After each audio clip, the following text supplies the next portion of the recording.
pagtataksil sa interes ng publiko. Ang pagtakas sa responsibilidad na ito ay insulto sa bawat Pilipino. At yung mga nagyayabang dyan, na sabi nila gusto daw ng taong bayan na ito ay talagang magkakaroon na kagad ng impeachment, taong bayan ginagamit. I don't know kung sinong taong bayan yung sasabi nila. O hindi ka magboto sa conviction. Yung sinasabi ng taong bayan. Kaya please, do not use the term taong bayan palagi because taong bayan is hindi lang kayo. Ito'y labanan ng mga abogado. Hindi po ako abogado, Mr. President, but I just would like to manifest my observation na to be fair to the Senate President, pag sinabi natin na you have an intention to delay the impeachment proceedings, I would like to state for the record, Mr. President, na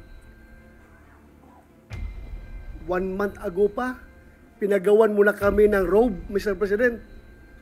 Kasi excited na tayo na sumuot ng robe para to form the impeachment court. To be fair with you, Mr. President, you've been preparing for that.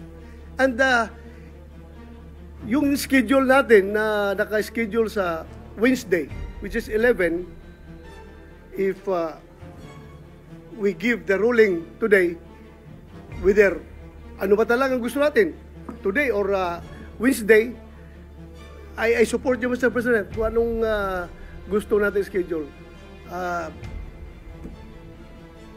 Sana mapag-usapan natin ngayon. Hindi ako abogado, pero ako ay isang Pilipino na gusto sana na hindi na tayo magkakagulo sa Pilipinas. Hindi tayo magkawatak-watak. At yung mga nagyayabang dyan, na sabi nila gusto daw ng taong bayan na ito ay talagang magkakaroon na kagad ng impeachment, taong bayan ginagamit. I don't know kung sinong taong bayan yung sasabi nila. Because alam ko, Mr. President, halos lahat ng tao ng Mindanao at ng Visayas, as I have observed during the campaign period, ang sabi sa atin is, Sir, ibubuto kita kung hindi ka magboto sa impeachment o hindi ka magboto sa conviction. Yung sinasabi ng taong bayan. Kaya please, do not use the term taong bayan palagi because taong bayan is hindi lang kayo. There are always two sides of the coin. Bakit ba? Wala bang value yung mga taong bayan na nagsasabi na ayaw namin ng impeachment? Gusto nila? Ang ibabalyo ng Senado ay yung mga tao lang na nagsasabi na forthwith kuno yung impeachment na yan. Ano, kalimutan na natin yung ibang tao na majority na nagsasabi na ayaw namin ng impeachment dahil panggugulo lang yan sa ating bansa. Lalo tayo nagiging divided. Lalo nasisira ang ating ekonomiya. Mga investors umaalis na dahil ang gulo ng Pilipinas. So yun lang po, Mr. President. I am 101% supporting you. What's your stand, Mr. President?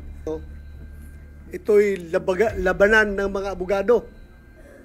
Hindi po ako abogado, Mr. President, but I just would like to manifest my observation na to be fair to the Senate President, pag sinabi natin na you have an intention to delay the impeachment proceedings, I would like to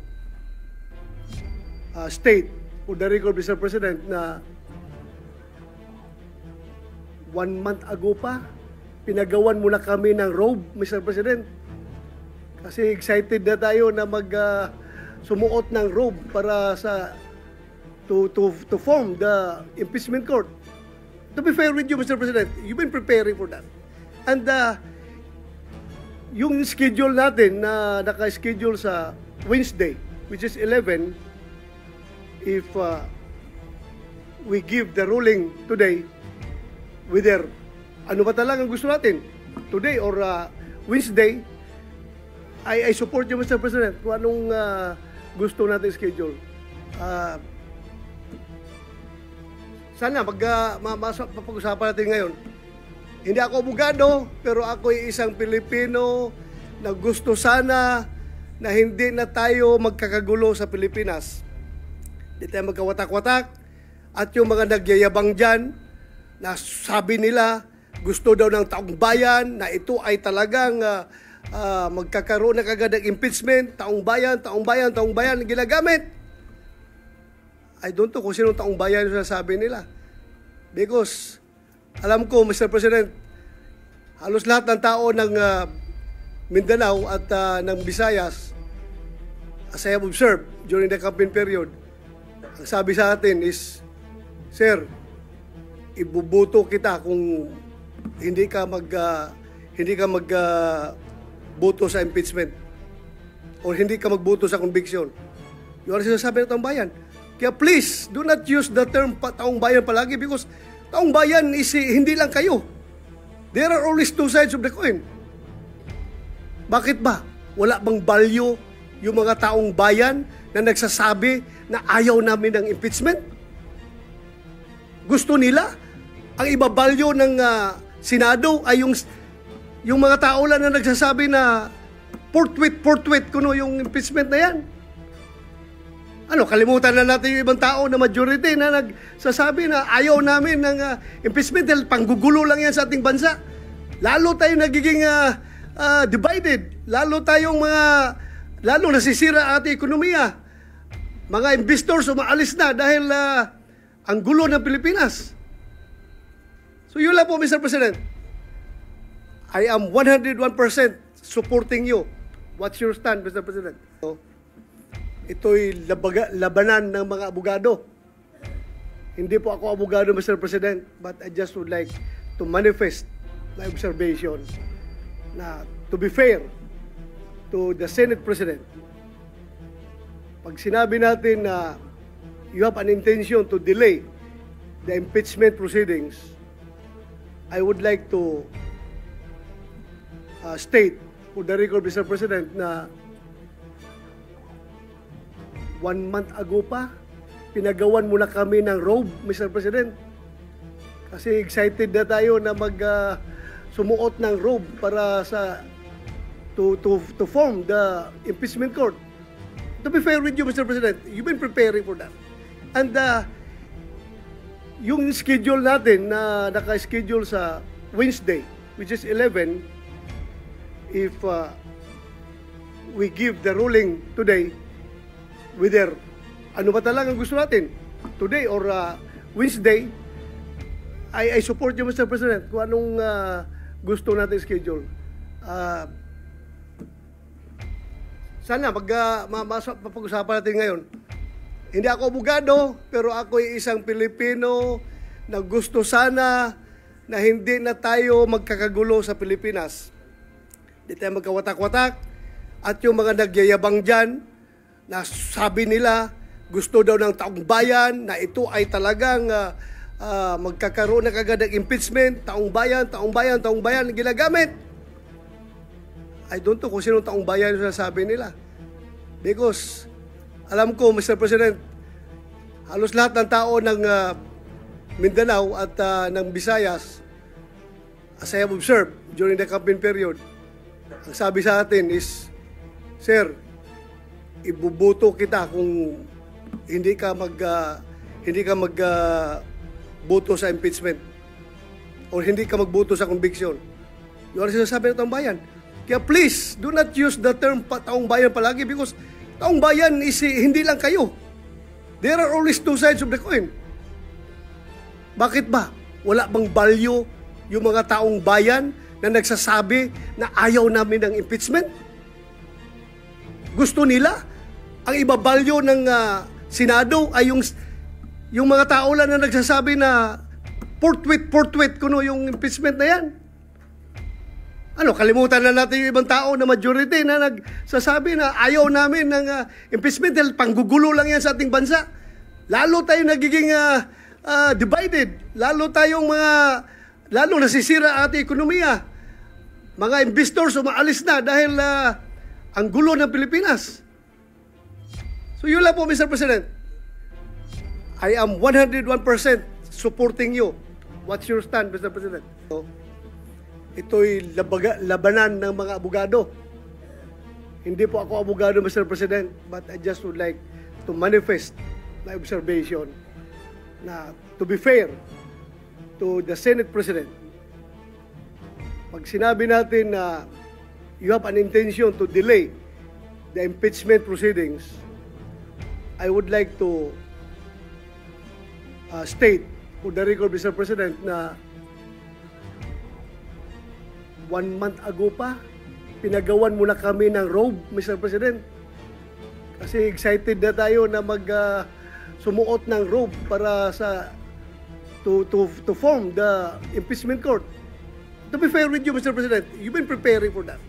And yung schedule natin na naka-schedule sa Wednesday, which is 11, if we give the ruling today, whether ano ba talagang gusto natin, today or Wednesday, I support you, Mr. President, kung anong gusto natin schedule. Sana mapag-usapan natin ngayon.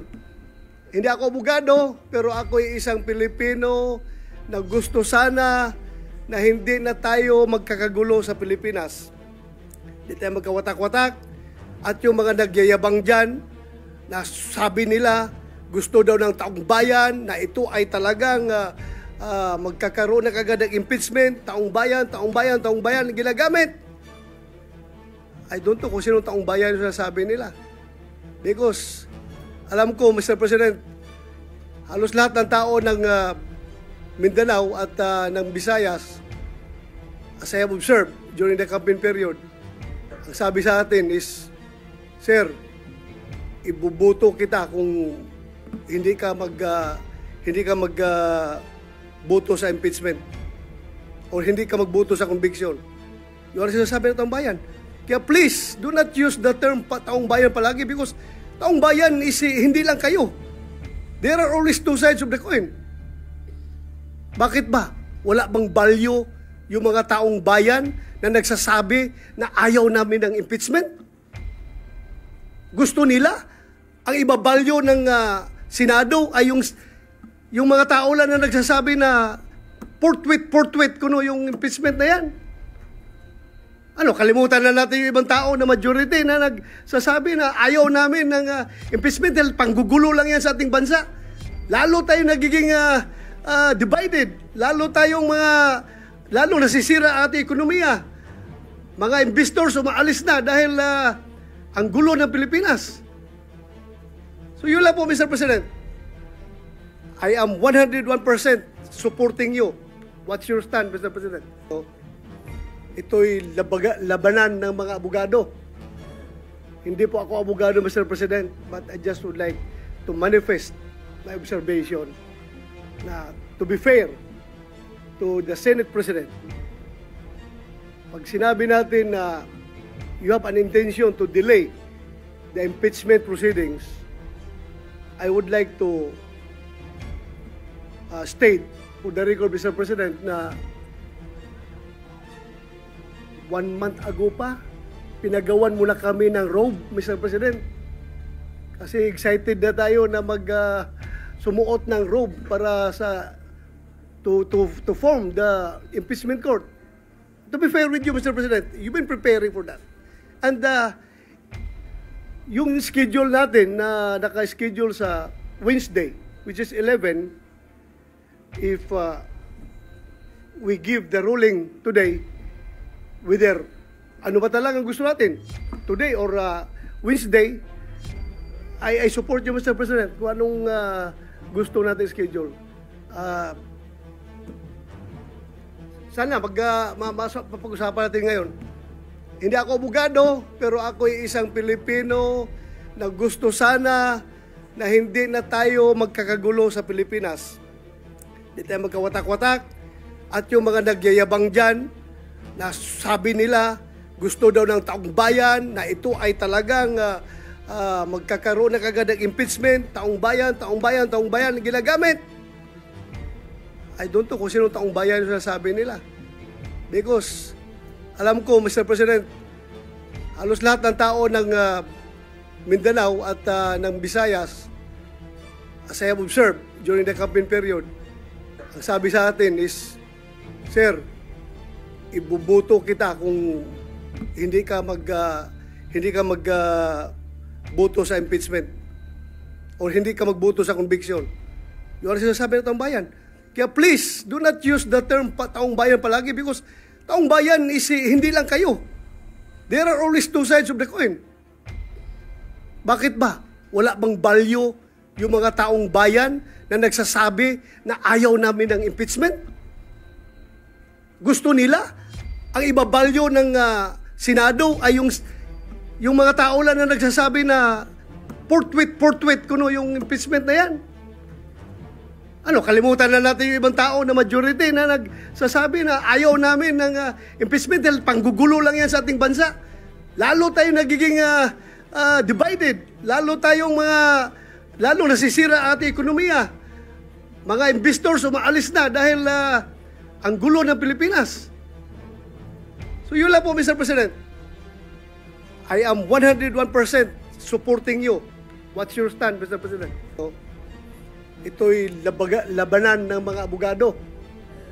Hindi po ako abogado, Mr. President, but I just would like to manifest my observation na to be fair to the Senate President, pag sinabi natin na you have an intention to delay the impeachment proceedings, I would like to state for the record, Mr. President, na 1 month ago pa, pinagawan muna kami ng robe, Mr. President. Kasi excited na tayo na sumuot ng robe para to form the impeachment court. To be fair with you, Mr. President, you've been preparing for that. And yung schedule natin na naka-schedule sa Wednesday, which is 11, if we give the ruling today, whether ano ba talagang gusto natin, today or Wednesday, I support you, Mr. President, kung anong gusto natin schedule. Sana mapag-usapan natin ngayon. Hindi ako abogado, pero ako ay isang Pilipino na gusto sana na hindi na tayo magkakagulo sa Pilipinas. Hindi tayo magkawatak-watak. At yung mga nagyayabang dyan, na sabi nila, gusto daw ng taong bayan, na ito ay talagang magkakaroon na kagad ng impeachment, taong bayan ginagamit. I don't know kung sino taong bayan yung sinasabi nila. Because, alam ko, Mr. President, halos lahat ng tao ng Mindanao at ng Visayas, as I have observed during the campaign period, ang sabi sa atin is, Sir, ibubuto kita kung hindi ka magboto sa impeachment or hindi ka magboto sa conviction. Yun ang sinasabi ng taong bayan. Kaya please, do not use the term taong bayan palagi because taong bayan is hindi lang kayo. There are always two sides of the coin. Bakit ba? Wala bang value yung mga taong bayan na nagsasabi na ayaw namin ng impeachment? Gusto nila? Ang ibabalyo ng Senado ay yung mga tao lang na nagsasabi na forthwith kuno yung impeachment na yan. Ano, kalimutan na natin yung ibang tao na majority na nagsasabi na ayaw namin ng impeachment dahil panggugulo lang yan sa ating bansa. Lalo tayo nagiging divided. Lalo nasisira ang ating ekonomiya. Mga investors umaalis na dahil ang gulo ng Pilipinas. So yun lang po, Mr. President. I am 101% supporting you. What's your stand, Mr. President?